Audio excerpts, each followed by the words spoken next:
सम number 9,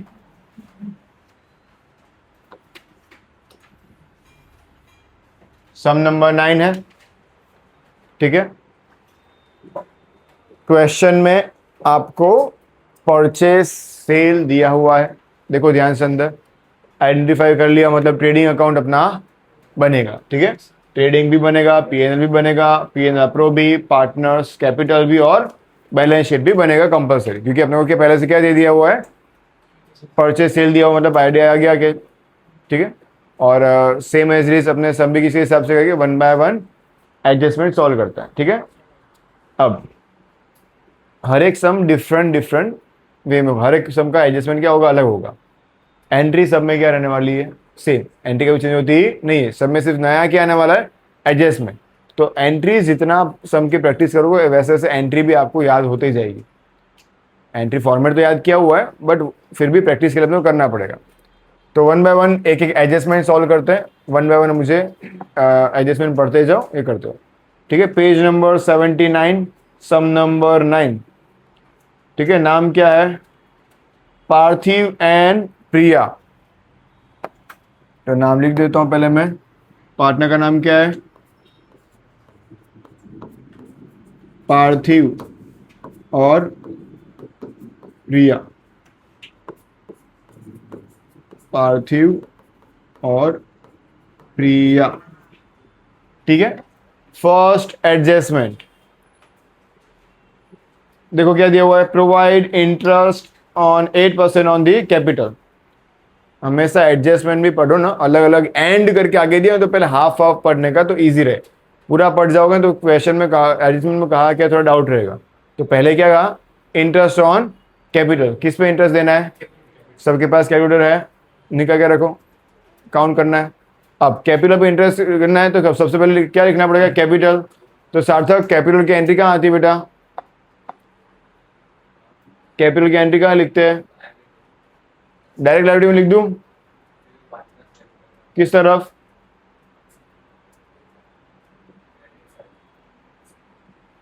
credit, credit किस तरफ,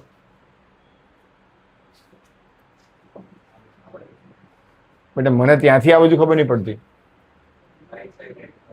yes, इस तरफ क्रेडिट साइड, क्या लिखेंगे,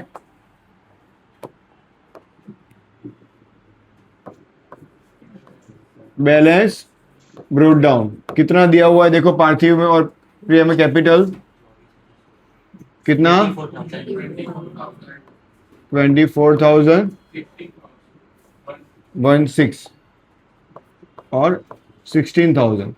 अब पहले कैपिटल लिख दिया, अब उस पर इंटरेस्ट देने को बोला हुआ है, कितना % इंटरेस्ट, अपने डिस्कस किया था, उसका इंटरेस्ट उसके नीचे ही आएगा। तो एडजस्टमेंट है इसलिए green pen, interest on capital कितना 1920 और इसका 1280। अपने डिस्कस किया था कि इंटरेस्ट ऑन कैपिटल एक एंट्री इधर, तो दूसरी एंट्री कहाँ जाती है, क्रॉस में। एक एंट्री यहाँ पे क्रेडिट, तो यहाँ पे डेबिट। जो अपने ने पीएन लैप्रो और कैपिटल का फॉर्मेट समझा तब फिक्स एंट्री की याद किया था, एक एंट्री इधर क्रेडिट साइड, तो यहाँ पे दूसरी एंट्री कहाँ होगी, डेबिट साइड। क्या लिखेंगे, interest on capital Parthiv and Priya, ठीक है, 1920 और 1280, 3200। ये मेरा कैपिटल इंटरेस्ट वाला हो गया खत्म। अब एंड के बाद आगे और पढ़ो, क्या कहा था, ओके 12% ड्राइंग पे देना है, पर आगे भी और कुछ कहा गया है। Parthiv had withdraw 4,000 at the end of the each month. तो अभी सिर्फ और सिर्फ पार्थिव के बारे में सोचो, किसके बारे में सोचो, सिर्फ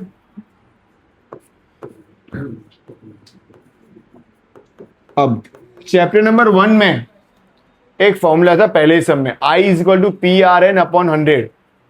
तो वो इस टाइप का क्वेश्चन है कि 12% इंटरेस्ट है, 400 क्या है, प्राइस है। अब कब विड्रॉ किया है, P मतलब प्राइस, प्राइस कितना है, 400, रेट कितना है अब 3 थे स्टार्टिंग में, मिड में और एंडिंग में, तो अभी क्या कहा गया है, एंड में विड्रॉ कर रहा है ना। कब विड्रॉ कर रहा है वो, एंड में। दैट्स वाई एंड हो तो क्या करते थे, 66 डिवाइड बाय 12 था, स्टार्टिंग हो तो 78 डिवाइड बाय 12, मिड होता तो 72 डिवाइड बाय 12 और एंड है इसलिए 66। ये चैप्टर 1 का फर्स्ट सम का एडजस्टमेंट, ठीक है। तो क्वेश्चन में अपना I is equal to P R N अपन 100 वाला फॉर्मूला था।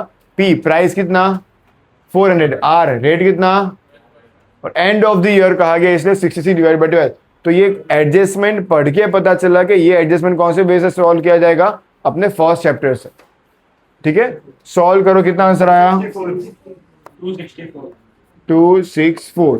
तो ये पार्थिव का ड्राइंग कितना हुआ, ये क्या ढूंढा अपने ने, पार्थिव उसका इंटरेस्ट ऑन ड्राइंग पार्थिव का मिल गया। अब वैसे ही देखते हैं दूसरा कौन है, प्रिया में क्या कहा गया है,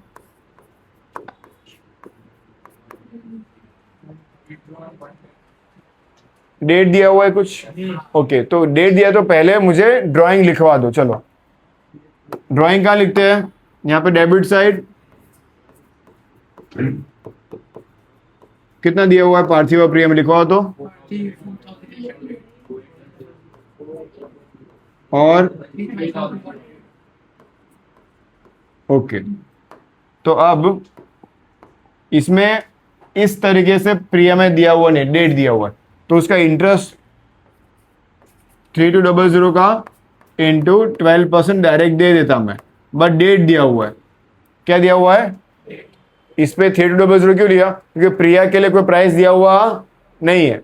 प्रिया हमको क्या बताया कि डेट दिया हुआ है, तो उसने विड्रॉ कब किया हुआ है 110 10वें महीने में, तो 10 11 12 1 2 3 कितने मंथ हुए, तो कितने महीने का इंटरेस्ट देगी वो सिर्फ, तो 3200 multiply by 12% into 6 divide by 12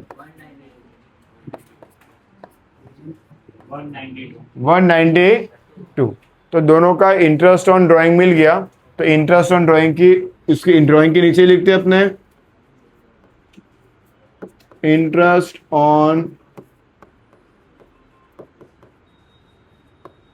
इसमें कितना 264, इसमें दूसरी एंट्री क्रॉस में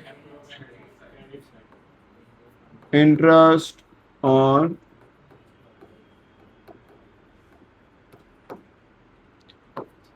पार्थिव प्रिया 264 और 192 456।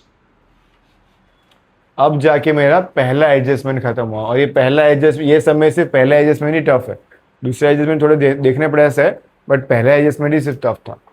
वापस से एक बार समझ लो, पार्थिव में पूरा कैलकुलेशन अलग दिया हुआ था कि पार्थिव भाई है 400 रुपये विड्रॉ कर रहा है एंड ऑफ द मंथ। अब एंड ऑफ द मंथ या स्टार्टिंग ऐसा कुछ भी दिया हुआ है, तो अपना मेथड कौन सी सीधी आ जाती है, I is equal to P R N वाली। तो P price 400, R rate 12%, end of the बताया इसलिए 66 डिवाइड बाई 12, तो उसका इंटरेस्ट ऑन ड्राइंग कितना मिल गया 264।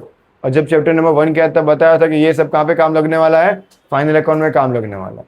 दूसरे में कुछ कहा गया नहीं था, सिर्फ डेट दिया हुआ है कि भाई प्रिया ने विड्रॉ किया हुआ है, डेट दी थी अपने कौन सी 1/10/16, तो 1/10/16 डेट दी हुई थी, तो उसका ड्राइंग अमाउंट कितनी थी 3200, उस पर 12% सीधा देते, बट कितने मंथ हुए, तो 10 11 12 1 2 3 टोटल कितने मंथ हुए 6 मंथ। तो 3200 multiply by 12% into 6 divide by 12, तो कितना आया 192। तो एक एंट्री इधर हो गई, दूसरी एंट्री उसकी इधर हो गई, डन। अब जाके मेरा पहला एडजस्टमेंट खत्म हो गया। ये कैलकुलेशन सबको समझ में आया, दोनों का अलग अलग इसलिए मैंने समझाया हुआ है। Complete, final, first adjustment complete. Second adjustment पे आओ, credit sale of 10,000 is not recorded. याद रखो कभी भी नॉट रिकॉर्डेड है तो रिकॉर्ड करना पड़ता है, और नॉट रिकॉर्ड ऑलवेज प्लस, और वो हमेशा सेल में होगा या तो परचेस में होगा। तो याद रखो सेल और परचेस अभी दिया हो, तो सेल किससे रिलेट करता है, डेटर्स से। पहले भी एडजस्टमेंट आ चुके हैं अपने 11th में किए हुए, सेल किससे कनेक्ट करता है सीधा? डेटर्स, क्योंकि मैं कुछ भी सेल करूंगा तो मुझे किसी के पास से पैसे लेने होंगे, और जिनके पास से मुझे पैसे लेने उसको क्या कहते हैं? डेटर्स कहते हैं। तो सेल किससे कनेक्ट करता है? डेटर्स। परचेज किससे कनेक्ट करता है? क्रेडिटर्स। तो सेल में कुछ भी इंटरचेंज हुआ, अनरिकॉर्डेड वाला कुछ भी चेंज हुआ तो सीधा चेंज किस में करना पड़ता है मुझे? डेटर्स में। अगर परचेज में हुआ तो क्रेडिटर्स में। अभी किस में दिया हुआ है? क्या कहा? Credit sale of 10,000 is not recorded. तो अंदर से सेल ढूंढ के निकालो, चलो जल्दी से। सेल की एंट्री कहां होती है? ट्रेडिंग में, क्रेडिट साइड। सेल कितना दिया हुआ है? 2 लाख। अब उसमें प्लस अनरिकॉर्डेड 10,000। दूसरी एंट्री मैंने क्या बताया, कहां पे आएगी? अंदर से डेटर्स उनके निकालो।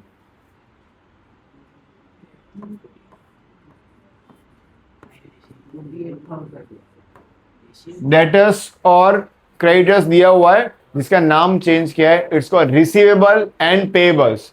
रिसीवेबल के बाजू में लिख दो डेटर्स, पेबल के बाजू में लिख दो क्रेडिटर्स। अब तो रिसीवेबल्स कितने दिए हुए हैं?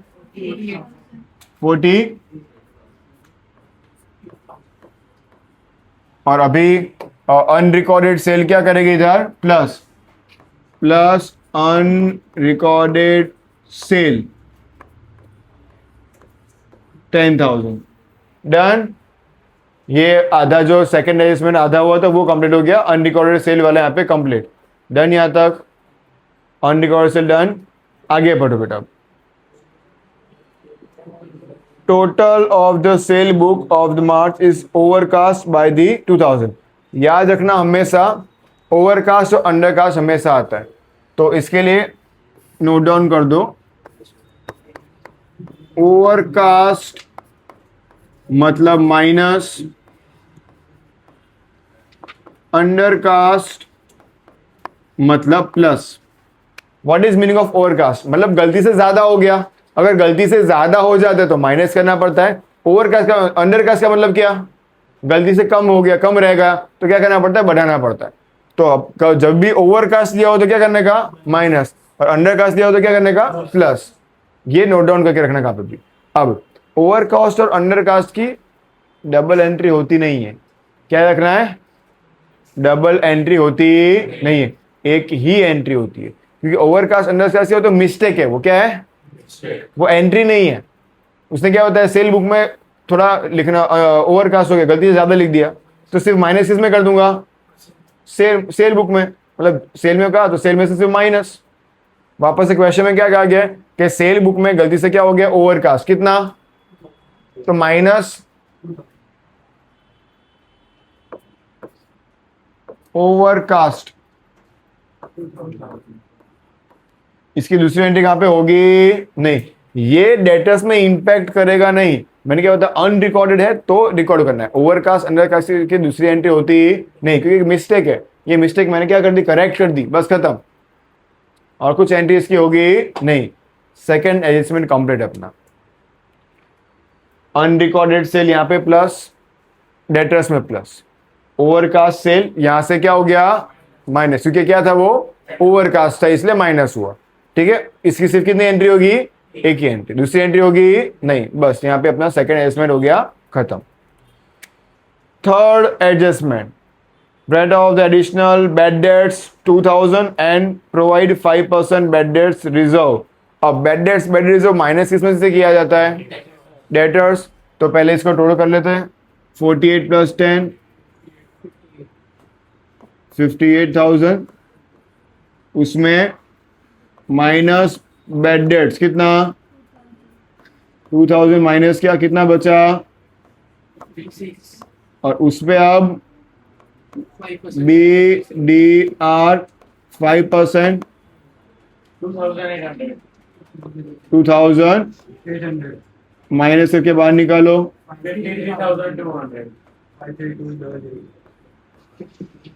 53200। बैड डेट्स वाला समझ में आया? वापस से कैलकुलेशन समझो। 48 + 10 58 था बैड डेट्स मेरा, उसमें -2000 बेड डेट्स माइनस किया, अब कितने बचे? 56।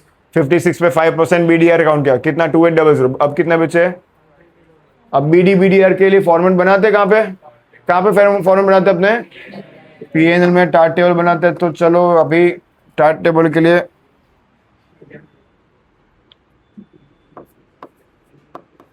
BD BDR plus plus last वाला माइनस, अभी एडजस्टमेंट है TAT,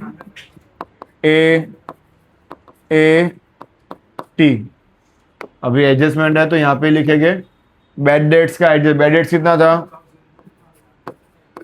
2000 और बेड डेट्स रिजर्व कितना था? 2800। ठीक है, 2800 डन।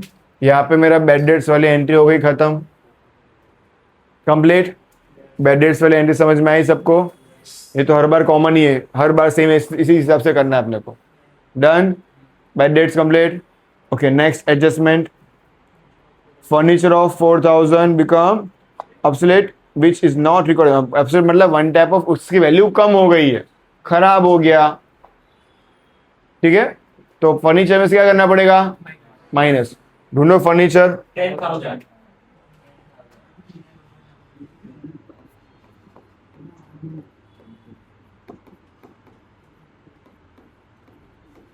फर्नीचर 10,000 दिया गया है, अपने माइनस करेंगे, माइनस 4,000। डिक्रीज लिख देता हूं 4000। बाहर कितना? अब वैल्यू डिक्रीज हुई है, मेरी असेट्स की वैल्यू डिक्रीज हुई, फायदा हुआ नुकसान हुआ? किस तरफ लिखेंगे? तो डिक्रीजिंग फर्नीचर लिखो, लॉस ऑन फर्नीचर लिखो, ऑब्सोल्यूट इन फर्नीचर लिखो, जो भी दिया हुआ है। ठीक है, मैं भी लिख देता हूं डिक्रीज इन फर्नीचर कितना? 4,000। ठीक है, नेक्स्ट ये वाला एडजस्टमेंट ध्यान से समझना बेटा। A court has finalize claim of 4000 for not meeting agreement of the provide goods in of customer. अब एक कस्टमर था, उनको टाइम टू टाइम मुझे गुड्स पहुंचाना था, बट अपने वो गुड्स पहुंचा सके नहीं, तो केस हो गया अभी अपने पे। कोर्ट ने केस कर दिया, मतलब वो कस्टमर ने, जिसके मुझे अब जुर्माना पे करना पड़ेगा। किसको? कोर्ट को। तो कोई भी पेनल्टी मुझे पे करनी पड़ेगी, तो वो मेरे लिए क्या है? एक्सपेंस, और अभी पे करना बाकी है, इसलिए समझ में आया? तो court claim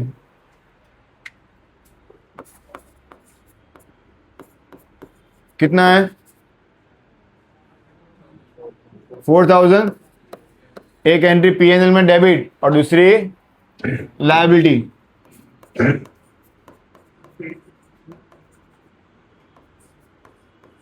unpaid court claim या जो भी लिख सकते हो, अभी मैंने कोर्ट क्लेम भी लिखा हुआ है। समझ में आ गया? कोर्ट क्लेम वाला इजी था, बट इस टाइप के टिपिकल एडजस्टमेंट आए तो अपने कभी देखा ही नहीं होगा तो प्रॉब्लम हो सकती है, बट अंडरस्टैंडिंग हो गया क्या एडजस्टमेंट में क्या कहा गया, वो समझ में आ गया आपको? Okay, next, outstanding wages of 2000 is recorded in to the wages account, but outstanding wages account is not recorded in the trial balance. Trial balance में अब ये क्या बोल रहा है? आउटस्टैंडिंग वेजेस है तो ऑफकोर्स वेजेस में प्लस होगा, बट बोलता वेजेस में तो हो गया है, वेजेस में तो एंट्री हो गई, तो वेजेस तो लिख दो पहले। वेजेस कितना है? वेजेस की एंट्री आती कहाँ पे? ओके, ट्रेडिंग में आती है। 10,000 बाहर सीधा 10,000 लिखो, इसमें प्लस क्यों नहीं किया मैंने? Already added. उसने बताया ऑलरेडी एडेड है, सिर्फ एक एंट्री उसकी बाकी है ट्रायल बैलेंस में। अगर ट्रायल बैलेंस का सिर्फ आउटस्टैंडिंग वेजेस है तो एंट्री एक ही होगी उसकी, कहाँ पे? लायबिलिटी साइड ही होगी, क्योंकि आउटस्टैंडिंग है। आउटस्टैंडिंग वेजेस कितना कितना है? 2000। समझ में आया? इधर प्लस क्यों नहीं किया आउटस्टैंडिंग? क्योंकि उसने ऑलरेडी प्लस कर चुके हैं, और उसने बताया सिर्फ एक ही एंट्री ट्रायल बैलेंस वाली एक ही एंट्री बाकी है, तो एक ही एंट्री हो तो किस तरफ आता है? Outstanding wages liability. डन। यहाँ पे अपने सारे एडजस्टमेंट होते हैं खत्म। कोई एडजस्टमेंट वापस समझना हो तो बताओ। सारे एडजस्टमेंट कंप्लीट, समझ में आ गए सारे? कौन से वाला बेटा? अब कोर्ट क्लेम वाला समझ वापस। अब कोर्ट क्लेम क्या कहता है कि मैंने कस्टमर को वादा किया था कि उसको गुड्स मैं सही समय पे पहुंचा दूंगा, पर अपने उसको समहाउ पहुंचा नहीं सके, ठीक है, जिसकी वजह से उसने अपने पे केस कर दिया। अब मुझे क्या करना पड़ेगा? कोर्ट के रिगार्डिंग वो पेनल्टी को क्या करना पड़ेगा? पे करना पड़ेगा। अब कोर्ट क्लेम जो किया हुआ है वो पे करूंगा तो वो वन टाइप ऑफ मेरे लिए क्या हुआ? एक्सपेंस, और अभी पे करना बाकी है, इसलिए वो मेरे लिए क्या हुआ? लायबिलिटी। एक इसलिए एक एंट्री पीएनएल डेबिट, दूसरी entry liability. Done. One by one सारी एंट्रीज करते हैं। चलो स्टार्टिंग से वन बाय वन एंट्री बोलते जाओ। Net cost of ड्राइंग हो गया है। Net cost of purchase, okay, purchase दिया हुआ है। परचेस की एंट्री कहां पे लिखते हैं? ट्रेडिंग डेबिट 1,00,000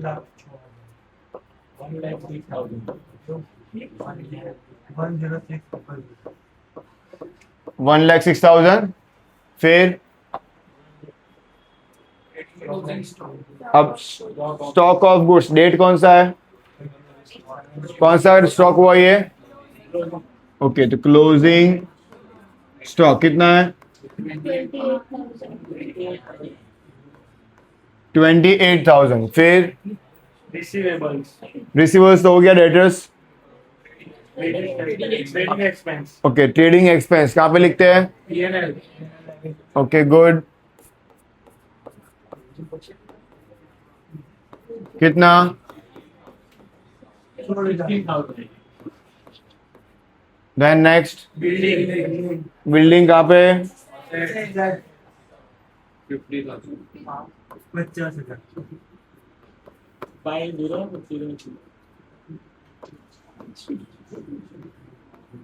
फिर furniture office equipments office equipments office furniture हो गया ना? office equipment वो क्या है? गुड।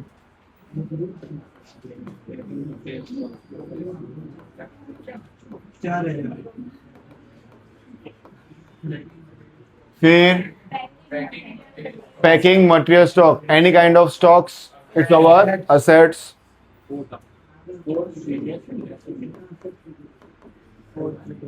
पैकिंग स्टॉक कितना? 4,000 फिर नेक्स्ट, वो भी असेट्स ही है। 2,000 देन फिर क्या है? payables ओके, कैपिटल हो गया। creditors पेबल्स मतलब क्रेडिटर्स।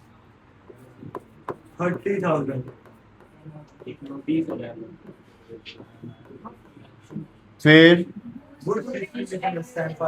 अब गुड्स डिस्ट्रीब्यूशन है, सैंपल। कोई भी अननेसेसरी रीजन के लिए गुड्स जाता है तो किसमें से माइनस? तो परचेस, इसलिए अपने यहाँ पे लिखा हुआ माइनस सैंपल। कितना? 2,000 तो बाहर कितना आएगा? 1,04,000 डन। ओके नेक्स्ट, कहाँ पे? बैंक ओडी 14,000 14,000 ना? yes Okay. sir सब एंट्री कंप्लीट। yes sir चलो कुछ एंट्री बाहर निकलना बाकी है। इधर सिर्फ 4, 4,000 ये बाहर निकाल दो। 2,08,000 ओके, अब सिर्फ कैलसी चलाओ।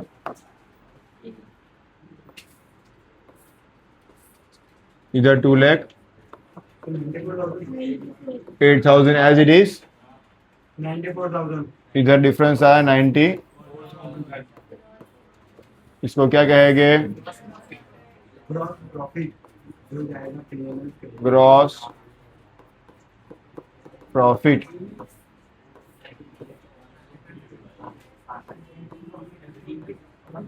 कहाँ पे जाएगा? इधर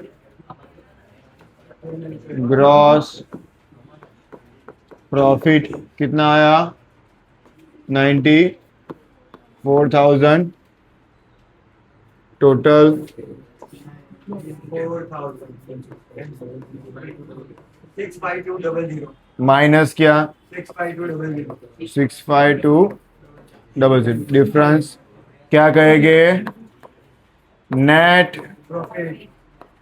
प्रॉफिट मिला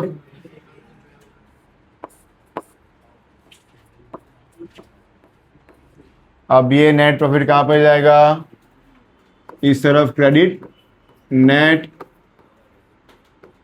प्रॉफिट कितना है 65200 प्लस करो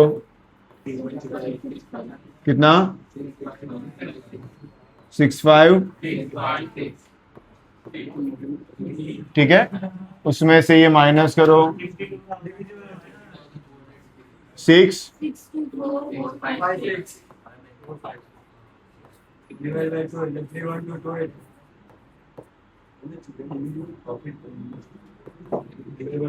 डिविजिबल प्रॉफिट नाम पार्थिव एंड प्रिया रेशियो नहीं दिया हुआ है तो इक्वल रेशियो कितना 31,228. इसके एंट्री की तरफ इस तरफ डिविजिबल प्रॉफिट 31228 31228 टोटल पार्थिव का कितना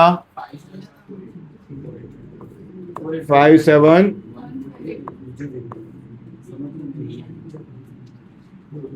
48,508.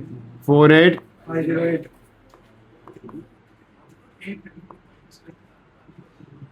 Balance carry forward 52 45,116. 45 116. Total है 5,148, 4,858, 57 148 4,858, 48508 ये बैलेंस कैरी फॉरवर्ड कहाँ पे जाता है लाइबिलिटी साइड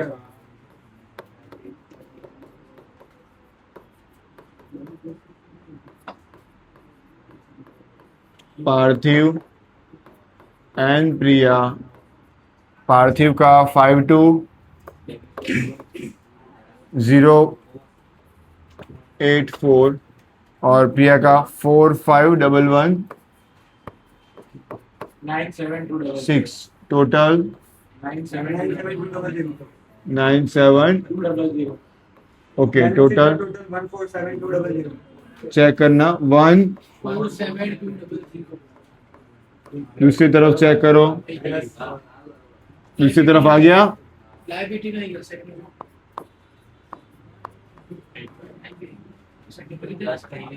करो चेक कंप्लीट यहाँ पे अपना सम कंप्लीट कोई क्लोजिंग में कहाँ पे समझ में ना आया हो ऐसा सब कंप्लीट ना डन ओके तो यहाँ पे अपना सम नंबर 9 कंप्लीट जो अपना रूल है एज इट इज 2 बार कंटिन्यू करना है Thank you.